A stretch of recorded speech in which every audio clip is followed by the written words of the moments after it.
খাদান ভেঙে দিল বাংলা কমার্শিয়াল ছবির সমস্ত রকম রেকর্ড। খাদান ভেঙে দিল। খাদান অলরেডি সমস্ত রকম রেকর্ড ভেঙে এখন কমার্শিয়াল ছবির ঝড় চালিয়ে যাচ্ছে। এটা বললে কি খুব ভুল বলা হবে? না, খুব একটা হয়তো ভুল বলা হবে না, কিন্তু কিছুটা এখনও অবধি, কারণ খাদান এখনও অবধি সেই লেভেলটা ম্যাচ করতে পারেনি। প্রথমত আমার দেব এন্টারটেনমেন্ট ভেঞ্চার্সের কাছে অনেক অনেক অনেক রিকোয়েস্ট আছে, সেগুলো আগে আসি। Hey guys, welcome to my channel. আমি মহারাজার। এখন আমরা কথা বলবো যে খাদানের হল লিস্ট নিয়ে, প্রায় বলা যেতে পারে 10th উইক হল লিস্ট এই বিষয়টা নিয়ে। তো যাই হোক, আমি এটা তোমাদের কাছে, আমি ফার্স্টে দেব এন্টারটেনমেন্ট ভেঞ্চার্সের কাছে হাত জোর করে রিকোয়েস্ট করছি, সুরিন্দর ফিল্মসের কাছে হাত জোর করে রিকোয়েস্ট করছি, প্লিজ প্রত্যেকটা উইকে যদি 2টো হলেও চলে, যদি 3টে হলেও চলে, যদি 5টা হলেও চলে, প্লিজ যেন সেই হল লিস্টটা প্রত্যেকটা উইকে দেওয়া হয়। হাত জোর করে এটা আমার রিকোয়েস্ট, প্লিজ এটা যেন দেওয়া হয়। তাহলে কিন্তু এরকমটা হতেই পারে, প্রত্যেক উইকে অনেক অনেক রেকর্ড ব্রেক হবে, এবং সেটা অফিসিয়ালি হাউসের পক্ষ থেকে না এলে আমরা বলতে পারি না যে it is official hall list. তবে একটা অফিসিয়াল হল লিস্ট কিন্তু আমাদের সামনে চলে এসছে, সেটা আমি তোমাদেরকে এখন দেখাবো। তবে এইটা আমি বলতে পারি যে এখনই এই ইট ইজ অফিসিয়াল হল লিস্টের দিক দিয়ে আমি যদি বলি, তাহলে এখন একটা অফিসিয়াল হল লিস্ট দেখাবো এবং তার সঙ্গে সঙ্গে বুক মাই শো দেখাবো। এই দুটো দেখানোর পরে একটা রেকর্ড তো দেবদা ভেঙে দিয়েছে, সেটা হচ্ছে জিদ্দার চেঙ্গিস কিন্তু 8th উইক অবধি হলে চলেছিল। তারপরে 9th উইকে আর চলেনি, কারণ জিদ্দা কমার্শিয়াল ছবি মানে বলা যেতে পারে একদম ড্রাইভার অ্যাকচুয়ালিতে নিয়ে চলে, এগিয়ে নিয়ে চলে। তো জিদ্দারই আবার আরেকটা ছবি আছে যেটা এই রিসেন্ট টাইমসেই রিলিজ, মানে 2022-এ রিলিজ হয়েছিল, যে দেবদার ছবির সাথে ক্ল্যাশ করেছিল, কিশমিশের সাথে রিলিজ করেছিল। সেই ছবিটা কিন্তু প্রায় 40 সপ্তাহ না 42 সপ্তাহ বোধহয় হল লিস্ট দিয়ে গেছিলো। তো সেই রেকর্ড কিন্তু এখন ভাঙার দিকে এগোবে খাদান। দেখা যাক যে সেই রেকর্ডটা ব্রেক করতে পারে নাকি, কারণ সেই সিনেমাটা কিন্তু চলেই গেছে সে গ্রামে গঞ্জে মফস্বলে যেখানেই চলে গেছে, এবং অফিসিয়ালি হল লিস্ট এসছে। সর্বোপরি এই কথাটা বলতে হবে যে অফিসিয়াল হল লিস্টটা কিন্তু প্রোডাকশন প্রত্যেক সপ্তাহে দিতে থেকেছে। তাই এটা রিকোয়েস্ট কিন্তু আমার দেব এন্টারটেনমেন্ট ভেঞ্চার্সের কাছেও, যে মানে প্লিজ যেন যদি হলে চলে তাহলে সেই একটা হলে চললেও সেই হল লিস্টটা যেন দেওয়া হয়। তাহলে এমনটা হতেই পারে যে প্রথম বাংলা কমার্শিয়াল ছবি হলো হয়তো খাদান, যেটা হয়তো 52 সপ্তাহ চললো, এরকমটা হতেই তো পারে, মানে 1 বছর ধরে চললো। তাহলে সেটা মানে প্লিজ যেন জানানো হয়, এইটাই হচ্ছে ব্যাপার। তাহলে অনেক রেকর্ড ব্রেক হয়ে যাবে। এই যে যেরকম ধরো চেঙ্গিজের রেকর্ডটা এখন ব্রেক হয়ে গেল, এবার পরবর্তীতে রাবণের রেকর্ডটাও যদি ব্রেক হয়, পরবর্তীতে যদি জিদ্দাও এসে একটা রেকর্ড ব্রেক করতে পারবেন, তো এটা তো বাংলা কমার্শিয়াল ছবির জন্য একটা বড় পাওনা, তাই না?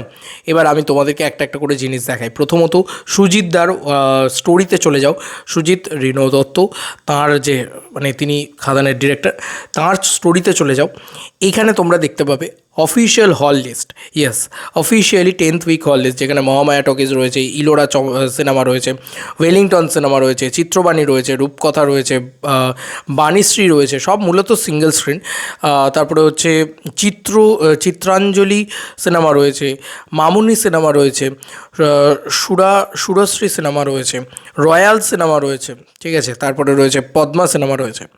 তো এবার আমরা একটু কলকাতা খুলে দেখি যে সত্যি সত্যিই কি খাদান এখনও চলছে নাকি পুরোটাই মানে একটা ইলিউশন তৈরি করা হচ্ছে।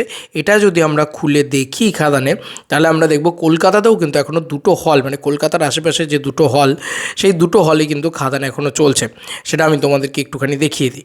জাস্ট এই দেখো, ফার্স্টে এই যে কলকাতা এখানে সিলেক্ট করা আছে, দেখতে পাচ্ছ, কলকাতা সিলেক্ট করা আছে। এবার আমরা জাস্ট এখান থেকে খাদান লিখব খাদান, এই যে চলে এসছে খাদান, দেখো খাদান জাস্ট আমরা লিখছি। এই যে খাদান লিখলাম, ঘুরছে, জানি না কখন আসবে, বাট খাদান এসে গেলে আমি তোমাদেরকে দেখাচ্ছি, ওয়েট।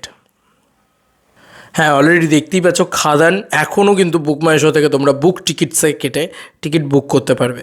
এই যে দেখতেই পাচ্ছ যে এখানে অলরেডি সিনেমা হলে চলছে। এটা হচ্ছে ইলোরা চম্পাহাটিতে চলছে এখন অবধি।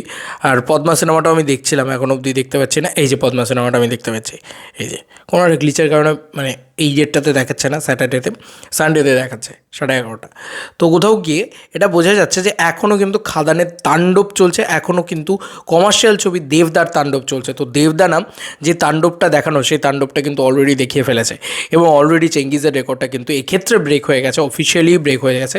তবে আবারও রিকোয়েস্ট, যেহেতু অফিসিয়ালি দেব এন্টারটেনমেন্ট ভেঞ্চার্স বা সুরিন্দর ফিল্মস কোনো তরফ থেকেই একটা অফিসিয়াল হল লিস্ট আসছে না, তো এটা একটা খুব পেনফুল ব্যাপার। প্লিজ যেন আসে, তাহলে কী হবে, আমরা অফিসিয়ালি বলতে পারবো যে 11th week hall list 10th week hall list, এই কথাটা বলে আমরা এইটা বলে দিতে পারবো যে ইয়েস, ভেঙে গেল এই রেকর্ডগুলো। অলরেডি এই রেকর্ডটা ভেঙে গেছে, চেঙ্গিজের রেকর্ডটা ভেঙে গেছে, কারণ অলরেডি চলছে এখনও হলে এবং বুকমাই শোতেও বুক করা যাচ্ছে। এবার পরবর্তীতে দেখা যাক যে রাবণের রেকর্ডটা ভাঙে কিনা। রাবণের রেকর্ডটা ভাঙতে গেলে অফিসিয়ালি হাউসকে প্রতিনিয়ত হল লিস্টটা দিয়ে যেতে হবে, ঠিক যেরকমভাবে গ্রাসরুট এন্টারটেনমেন্ট প্রতিনিয়ত হল লিস্টটা দিয়ে গেছে। যদি না দিয়ে যায় তাহলে আমরা জানতে পারবো না। সত্যি কথা বলছি, মহামায়া টকিজে কী হচ্ছে সেটার খোঁজখবর রাখা আমাদের এখানের পক্ষে তো জানা সম্ভব না প্রত্যেক সপ্তাহে, এটা একমাত্র জানতে পারবে অফিসিয়ালি হল। তো হল যদি জানাতে পারে আমাদেরকে, তাহলেই কিন্তু এরকমটা হতেই পারে যে খাদান এরকম একটা প্রথম কোনো ছবি হলো যে ছবিটা হয়তো সব রেকর্ড ভেঙে দিল, এবং সব রেকর্ড ভেঙে অলরেডি দিয়েছে বক্স অফিসে। এবার শুধু দীর্ঘদিন চলার রেকর্ডটা ভাঙতে হবে। তো দেখা যাক কী হয় না হয়। এবং এটা ভাঙলে দেখো, এখানে কিন্তু কোনো জিত হেটমেন্ট নেই, ঠিক আছে? জিতদাকে আমি যথেষ্ট শ্রদ্ধা করি, পছন্দ করি। আমি জাস্ট বলছি যে আজকে যদি রাবণের রেকর্ডটা খাদান ভাঙে এসে, আজকে যদি চেঙ্গিজের রেকর্ডটা যে ভাঙলো জিতদার, তাহলে তো জিতদারও একটা এনার্জি থাকবে। যতক্ষণ না কম্পিটিশন থাকে ততক্ষণ ভালো লাগে না, আমার এটাই মনে হয়। তো জিতদারও একটা এনার্জি থাকবে যে এই রেকর্ডটা কী করে আমি আবার ভাঙতে পারি। তো এই জিনিসটাই হয়তো কালকে লায়ন আসবে, জিদ্দার যে আপকামিং ছবি আসবে সেই ছবিটায় এসে আমি শিওর যে এই রেকর্ডটাও হয়তো ভেঙে দেবে। তবেই তো বাংলা ইন্ডাস্ট্রি বড় হবে। আমরা কি টুকটুক করে খেলবো, তাই না? আমার মনে হয় যে এই রেকর্ডগুলো ভাঙতে হবে। আজকে দেবদা এসে জিদ্দার রেকর্ড ভাঙবে, জিদ্দা তারপর আবার দেবদার রেকর্ড ভাঙবে, এইভাবেই কিন্তু ইন্ডাস্ট্রিটা বড় হবে। দেখো আস্তে আস্তে বড় কিন্তু আমরা হচ্ছি। ব্যাপারটা এরকম যে আজকে একটা সময় ছিল যেখানে আমার 5 কোটি টাকা তুলতে হিমশিম খেয়ে যেতে হতো। এখন সেখানে জিদ্দার ছবিটা, চেঙ্গিজ ছবিটা বোধহয় 8 কোটি টাকার মতন ওভারঅল কালেকশন করেছিল প্যান ইন্ডিয়া এবং এখানে মিলিয়ে। সেটাই কিন্তু চেঙ্গিজ এসে খাদানের সাথে 20 কোটি টাকার ব্যবসা করে নিয়েছে। তো খাদানের পরে জিদ্দার কোনো একটা ছবি যদি 21 কোটি টাকার ব্যবসা করতে পারে, তাহলে তারপরে দেবদার আরেকটা ছবি এসে 22 কোটি টাকার ব্যবসা করবে। এইভাবেই তো ইন্ডাস্ট্রি বড় হবে, তাই না? ইন্ডাস্ট্রিকে তো বড় করতে হবে। তাই এরা দুজন কিন্তু থাম বা পিলার। তাই আমি কারোরকে হেট করছি না, আমি বলছি একটা রেকর্ড ভাঙলে তবেই আরেকটা রেকর্ড তৈরি হয়, তাই না? সেই রেকর্ডটা আবার অন্য কেউ এসে ভাঙবে, তবেই তো ইন্ডাস্ট্রি বড় হবে। তোমাদেরকে আর কি মতামত এন্টায়ার ভিডিওটাকে নিয়ে জানিও কমেন্ট সেকশনে।